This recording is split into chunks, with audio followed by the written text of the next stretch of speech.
it. I said I'm a bit of a scratch golfer myself. It got huge laughs. It didn't get any laughs. Brunch. Hit it, boys.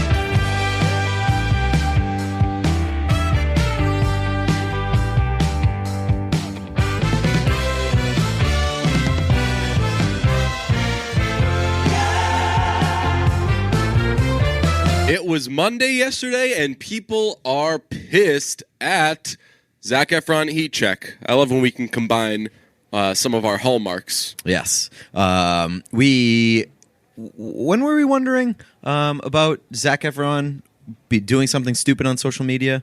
It was around recently. 4th of July, because holidays are where Zac Efron likes to pull his shit. So, surprise! A little belated, yeah, right. Well, he did it 4th of July weekend because we had 2 4th of July weekends. Yeah, that's true, because we had pre-4th of July weekend and post-4th of July weekend because 4th of July was on a fucking Wednesday, which was the worst. Someone recently raised, like, oh, there's 2 4th of July weekends this year, as if that fucking changes anything. Yeah. The weekend in the summer is like... Every weekend in the summer is a goddamn holiday. Right, exactly. You treat it like this fucking magnificent thing, and then you post like the fucking boat pics and everything. Yeah. A little side note, I've kind of taken a... not a step back, but maybe a step to the side, social media-wise. I've just become... I just need to not use that shit as much. And now I'm trying to focus on, if I do post anything on Instagram, make it more of like a real / unflattering photo. Okay. And I did that the other day. My 4th of July picture was a one of like my legs basically a picture of my thighs. It was like when Sarah Bareilles made her album cover her nose. Yeah. What a babe. So Zac Efron, a little belated, but he did. He got there. He posted a picture of himself in. He has dreadlocks now. Yes. Which are, I don't know. Are they real? Because I don't remember him having super long hair. Yeah, that's pretty... That's a drastic thing to be able to do. Right. I feel like I would have noticed. But he posted a picture of himself with dreadlocks, and the caption on Instagram is "just for fun" with the rockin' hand symbol. Yes. And the horns were fucking pissed, which is very predictable. Yeah, I mean, first of all, he could have posted anything, and people would be pissed, and they would say that it's cultural appropriation and everything. And so he got called out big time for cultural appropriation. And this isn't about whether or not he was right or wrong to do that. As always with the Zac Efron Heat Checks, it's just about why did he do that? Yeah, seriously. What? Like, who is this guy's advisor? Yeah. He can't have one. Like, have you tried the dreads look yet? Yeah, do the dreads look. Take same person who advises him on his movie roles, apparently. You because have no those history don't make of being sense. insensitive to black people. Just get it out there. Exactly.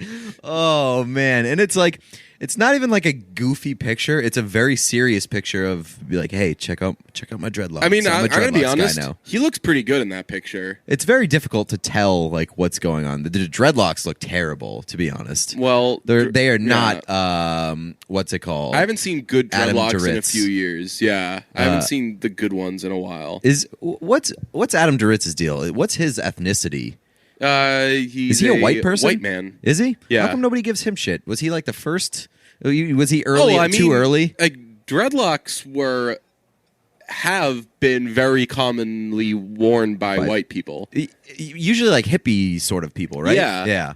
They're usually very, very dirty. Right. So they look actually. So I think the dreadlocks only look good if they're like mangy. Yeah. And I think because I think you can't wash them. Right. Yeah. I think that's a thing. So like they have to get mangy, and it doesn't look. There's good always like until... urban legends about like species of bugs being found in dreadlocks and stuff. Like I never loved Adam Duritz's dreadlocks because they were almost like too clean. You know, like it looks like he went for like touch ups every single day. Yeah. These Efron, the Efron dreads. Those ain't bad. It looks like he dyed his hair sort of, too. It's a black and white picture. You can't really see like color and stuff, but they're definitely lighter at points. It looks like he got highlights. And Zac then Efron can't see color. That's true. Oh, He's man. thankful for all those followers. So, yeah. What an idiot. Your hair experiment is still going on. I told you, it's a permanent thing. I don't think I'm ever going to totally grasp A, what your hair color is, and B, how the sun-in works. You spray it, you go in the sun. Apparently somebody responded to me after listening to last episode and said that it's heat activated, not sun activated. So I can literally wear them in my house if my house is hot, which my house is 1 billion degrees. Yeah. Because I don't have AC, which So has this is been perfect miserable. world for you. You don't have to go outside. Yeah.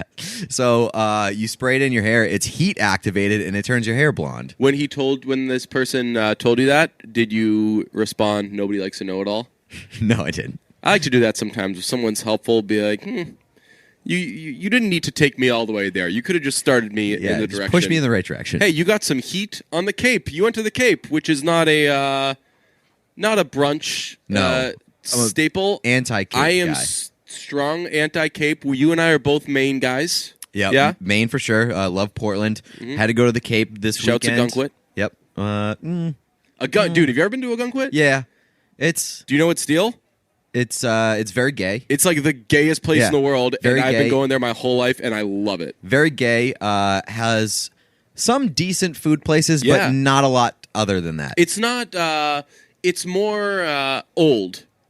It's like old. It's like middle aged to later. which my on. vibe is like middle aged. Yeah, I get that, and I think that the Cape, a lot of the Cape steel is sort of that vibe too. Yeah, but the Cape is The Cape is sucks. just The first thing about the Cape that sucks is getting to the Cape. yes. That is the worst and part it's about so the Cape. not worth it. And whenever I'm stuck on that fucking bridge, I'm like, I know I'm just gonna fucking get there, and I'm gonna arrive at something that's worse than where I started. Like my fucking apartment by myself staying in was so much better than getting to the fucking Cape. The Cape is just always fucking people sitting around and eating chips. Yeah, so that's exactly what it is.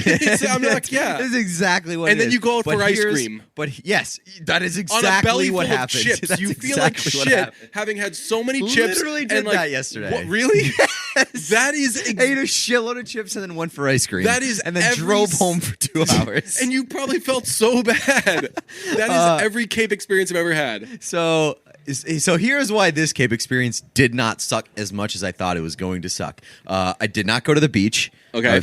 I'm beached out. I went to Aruba. Yeah. I went to the beach before going to the Cape. Went to good I'm beaches. pretty sure that I'm done with the beach for the summer. Nice. But so we went to the house in the Cape. It was an awesome house. Nice. And the best part about this Cape trip is that I didn't leave the fucking house. The only time I left the house was to go get ice cream yesterday before going home. Nice. I stayed in the house the entire time. The house had a fucking deck. I love a deck more than anything in the goddamn world.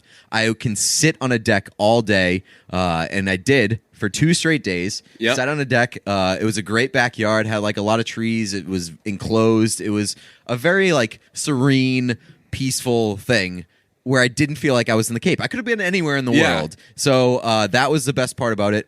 I read for like 2 days straight. Nice. And I finished a book for the first time since probably about like 10 years.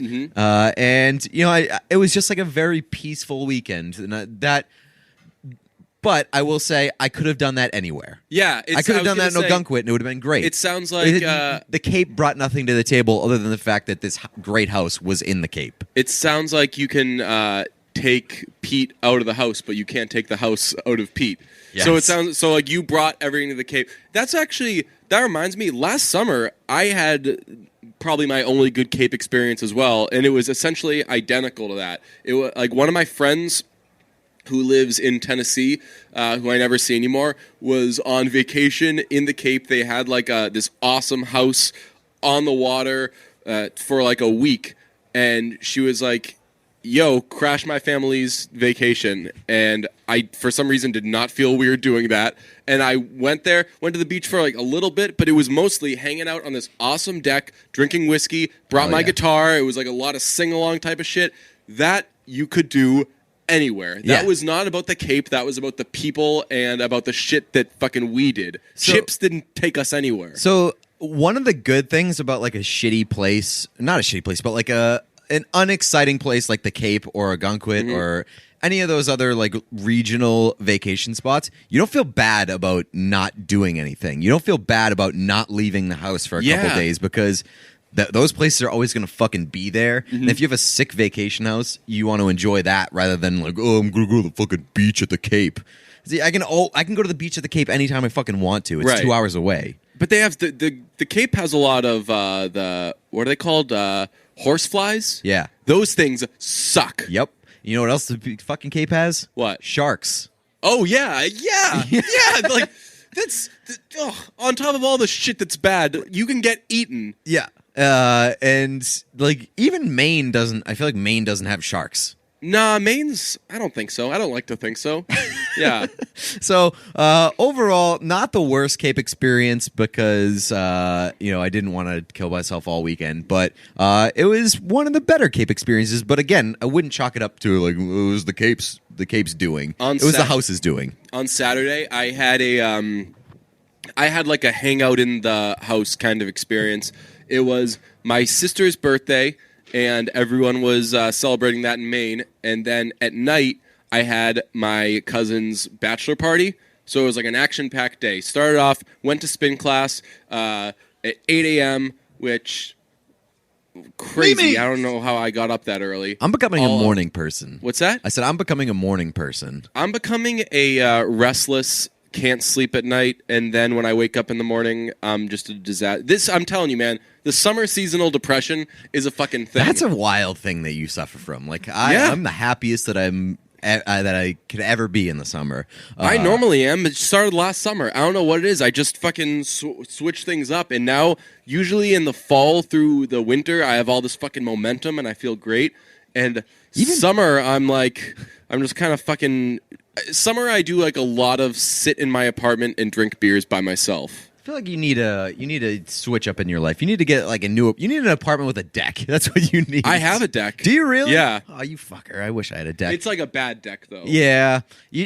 They're like a bad deck. Nobody wants to spend time on a bad deck. That's Nobody depressing. feels good on a bad deck. Yeah. I need a great deck in my life. But even today, when we went to record the podcast, we were like, "Oh, okay, let's record the podcast in the morning." You texted me at like 11:45, and you're like, "Oh, I just woke up a minute ago." No, I didn't. I texted you at like 10:59. It was. There's like a 45-minute. I texted you before 11. Did you? Yes. I don't know. Okay. Well, 11 is not the morning. But also, I have weird hours because some days I work in the morning, some days I work at night, and a lot of times, and this isn't me complaining, a lot of times I'll work Sounds like you complain at already. night and then work in the morning the next day. So That's it's just miserable. like my body doesn't know when it should be awake or doing whatever. So anyway, so I went to spin class, and I had a change of clothes, ready to go to Maine, and then I was going to drive back. It was going to be a very busy, hustling and bustling day, and I forgot fucking pants, which was the worst. So I went to leaving spin the class. house or just I went to spin class, showered after, started to get dressed, and then realizing I forgot pants or shorts, put back on my cycling shorts. Oh, that is which disgusting. Sucks. Like, I've never had to do that before. Shower and then change into the sweaty sweatiest ass. thing you've ever worn in your life, and then it Did you was even the get worst. those back on? It was, yeah. That I is mean, disgusting. My thighs really stretch out all of my bottoms, Yeah. so yeah, they slide back on pretty easily. So that was the fucking worst. That kicked off a pretty busy day of hustling and bustling, but the best part of the day was at the bachelor party. There was touch tunes in the mix, and it was a lot of people who were older than me, so they didn't totally know about touch tunes. And So you got to command the machine? and I blew their minds, and I did it with just the most challenged selections anyone could ever play. I started Make My off. Dreams? I started off with Uma Thurman by Fall Out Boy. Oh my Do you know that God, song? yeah. The one that samples the Munsters. Yeah. Then I played after that the actual Munsters theme. Then I played I Believe I Can Fly. Then I played Smooth, and then I played All Star, and that was pretty much my night. I got hit in the next morning with like the hey, you spent 3,000 like. That PayPal email, the Yep. fateful PayPal Yeah. email. Yeah. But yeah, I downloaded Mint, what's that? the app on my phone Oh, that is tells that you a- about the like your spending and stuff. I don't want that. Yeah, but that's why like I needed to